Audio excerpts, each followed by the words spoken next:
if you talk about the history of the United States as a series of names and dates and places, for me, it's boring. It's painfully boring. And I have to memorize this and then try to pass the test on whether I can, come up with these answers again on cue. If instead you talk about it as a bunch of people who believed in their understanding of justice, and they believed that the politicians were doing it wrong, and they wanted to create a whole new system of government, which in a sense is what we're talking about in this show, creating a whole new system of education. Exactly. What do we start with, and how do we put in enough balances and accountability to make it work, and how do you create something out of nothing? Well, you start with what you just talked about, the way as far as a basic premise. You start the premise. We have the resources available that all students in this country and around the world can learn to their fullest. And see, this would be the assignment I would put maybe to a 5th or 6th grade class. What are your basic premises about people? In American history, of course, we hold these truths to be self-evident, that all men were created equal, that they're endowed by their Creator with certain inalienable rights, that among these are life, liberty, and the pursuit of happiness. This is right from American history's documents.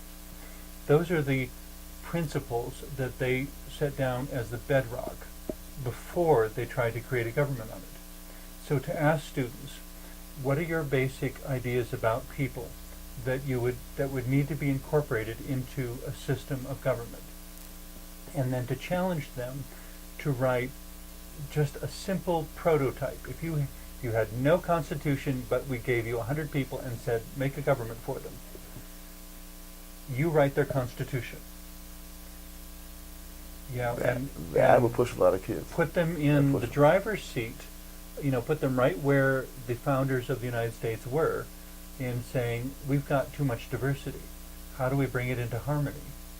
What are the basic ideas about people that we can agree upon that need to be the bedrock of this government? We'd say, they're all created equal, they're endowed with certain inalienable rights, among these are life, liberty, and the pursuit of happiness.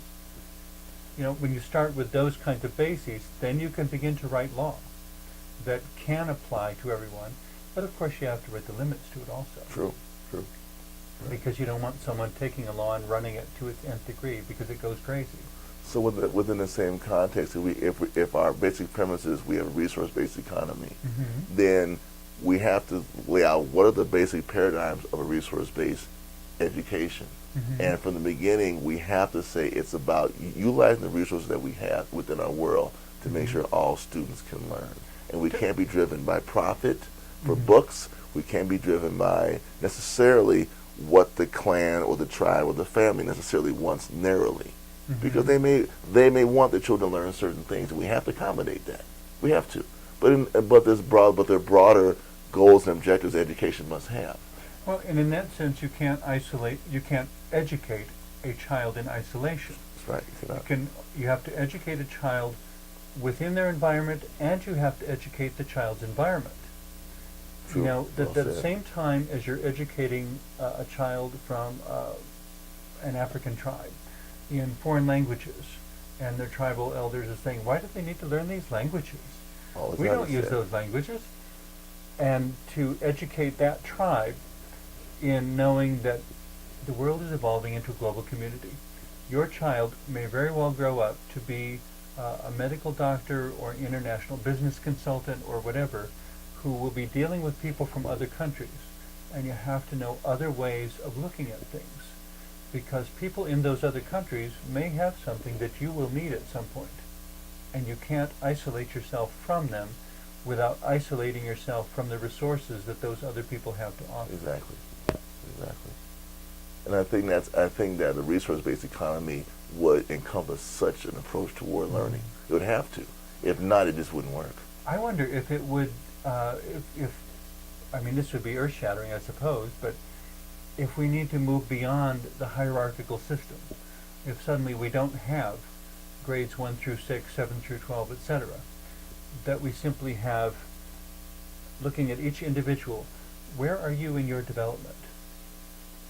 what do you not know that you need to know, and how do we get you to learn it?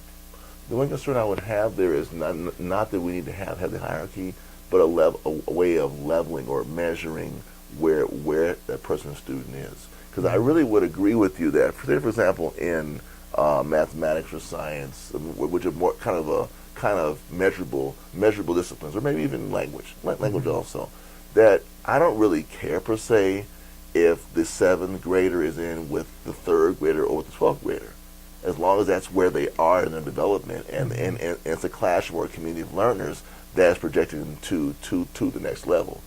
What's come up a lot as well, they're too young to be around this older child, blah, blah, blah. So you have to find some way of educating the community around the same topic, that it's about learning, not about this hierarchy of grade 1, grade 2, grade 3 exactly.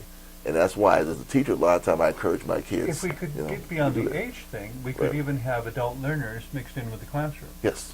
That someone who, if we could separate out the shame, that there is no shame in being illiterate, there is only shame in not doing anything about it. Yeah. There is no shame in taking 3rd grade over again. There's only shame in going on pretending that you know something you don't. Yeah, right. And so in that sense, it's society. I mean, how do you separate the educational system from society's practices of shame and reward and so forth?